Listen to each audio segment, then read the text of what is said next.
വന്യ വൈദിക ശ്രേഷ്ഠരെ, മർത്തമറിയം സമാജാംഗങ്ങളെ, എന്നെ കേൾക്കുന്ന ഏവർക്കും ക്രിസ്തുയേശുവിൻ്റെ നിസ്തുല നാമത്തിൽ എൻ്റെ സ്നേഹവന്ദനം. പരിശുദ്ധമായ 15 നോയമ്പിലൂടെ നാം കടന്നു പോകുന്ന ഈ ദിവസങ്ങളിൽ നമ്മളുടെ മാതാപിതാക്കളോട്, നമ്മുടെ സമീപത്തുള്ള വയോധികരോട് ഉള്ള നമ്മുടെ സമീപനം എങ്ങനെയാണ്? അവർക്ക് വേണ്ടതായ സ്നേഹവും കരുതലും ബഹുമാനവും നാം നൽകുന്നുണ്ടോ? ഈ വിഷയത്തെ ദൈവമാതാവിൻ്റെ ജീവിതവുമായി കോർത്തിണക്കി നമുക്ക് അല്പസമയം ചിന്തിക്കാം.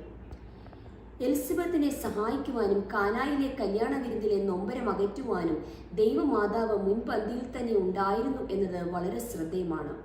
ഒരു യുവതിയും വയോധികയും തമ്മിലുള്ള കൂടിക്കാഴ്ചയെക്കുറിച്ചാണ് ഞാൻ ഇവിടെ പറയുവാൻ ആഗ്രഹിക്കുന്നത്. ഗർഭിണിയും ചെറുപ്പക്കാരിയുമായ ഒരു സ്ത്രീ ആരുടെയും സഹായമില്ലാതെ വളരെ ദൂരത്തുള്ള തന്റെ ചാർച്ചക്കാരിയായ എലിസബത്തിനെ ശുശ്രൂഷ ചെയ്യുവാനായി എത്തുന്നു. എലിസബത്തും ദൈവമാതാവും തമ്മിലുള്ള കണ്ടുമുട്ടൽ അനുഗ്രഹീതവും സന്തോഷവും നിറഞ്ഞ കണ്ടുമുട്ടലാണ്. ഉള്ളിൽ 2 വിശുദ്ധ ജന്മങ്ങളെ പേറുന്ന സ്ത്രീകൾ, അതിലുപരി പരിശുദ്ധാത്മാവിന്റെ പ്രവർത്തനവും അത് മനുഷ്യ ഹൃദയങ്ങൾ ഉളവാക്കുന്ന സന്തോഷവും നമുക്ക് കാണുവാൻ കഴിയും.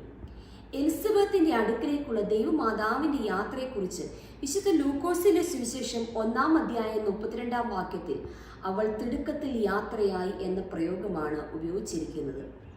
ഇന്നത്തെ തലമുറയും മുതിർന്നവരും തമ്മിലുള്ള അടുപ്പത്തെക്കുറിച്ച് നാം ചിന്തിക്കുമ്പോൾ ദൈവമാതാവിന്റെ ഈ തിടുക്കം ഒരു അളവുകോലാക്കി മാറ്റുവാൻ നമുക്ക് സാധിക്കണം. പ്രിയമുള്ളവരെ, നമ്മളുടെ മാതാപിതാക്കളുടെ തൊലി ചുളുങ്ങിയിട്ടുണ്ടാവും, സൗന്ദര്യം കുറഞ്ഞു പോയിട്ടുണ്ടാവും, തേജസ്സും ചൈതന്യവും കുറഞ്ഞിട്ടുണ്ടാവും. ഈ ഓരോ കുറവിൻ്റെയും പിന്നിൽ സഹനത്തിൻ്റെ ഓരോ കഥയുണ്ടെന്ന് നാം ഓർക്കുക. നമുക്ക് ഓരോരുത്തർക്കും വേണ്ടി സഹിച്ച സഹനം. ഇന്ന് ഞാനും നിങ്ങളും ഈ അനുഭവിക്കുന്ന ഈ സുഖ സൗകര്യങ്ങളെല്ലാം നമ്മളുടെ അപ്പച്ചൻ്റെയും അമ്മച്ചിയുടെയും മാതാപിതാക്കളുടെയും കണ്ണീരോടുള്ള പ്രാർത്ഥനയുടെ ഫലമെന്ന് നാം ഓർക്കുക.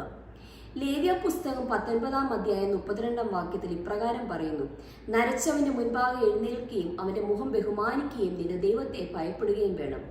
5-ാം കൽപ്പന നാം ഒരിക്കലും മറന്നു പോകരുത്. നിനക്ക് ദീർഘായുസ് ഉണ്ടാകുവാൻ നിന്റെ അപ്പനെയും അമ്മയെയും ബഹുമാനിക്കുക. നമ്മുടെ മാതാപിതാക്കളെ, പ്രായമുള്ളവരെ എപ്പോഴും സ്നേഹത്തോടും ബഹുമാനത്തോടും കാണുവാനുള്ള കൽപ്പനയാണിത്.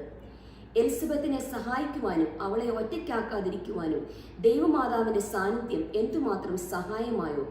നമ്മുടെ തലമുറകൾ കുടുംബങ്ങളിലും സമൂഹത്തിലും വയോധികരുടെ സാന്നിധ്യത്തിന്റെ മൂല്യം തിരിച്ചറിയുകയും അത് വിലമതിക്കുകയും ചെയ്യേണ്ടതുണ്ട്. നമ്മുടെ കുട്ടികളെ അവരുടെ അപ്പച്ചനെയും അമ്മച്ചിയെയും ബഹുമാനിക്കാൻ പഠിപ്പിക്കുന്നതിലൂടെ അവരെ കൂടുതൽ അനുകമ്പയും കരുതലുമുള്ളവരാക്കി രൂപാന്തരപ്പെടുത്തുവാൻ നമുക്ക് സാധിക്കും. അതിനാൽ പരാതിയും പരിഭവവും മാറ്റിവെച്ച് നമുക്ക് സ്നേഹിക്കാം, നമുക്ക് ബഹുമാനിക്കാം.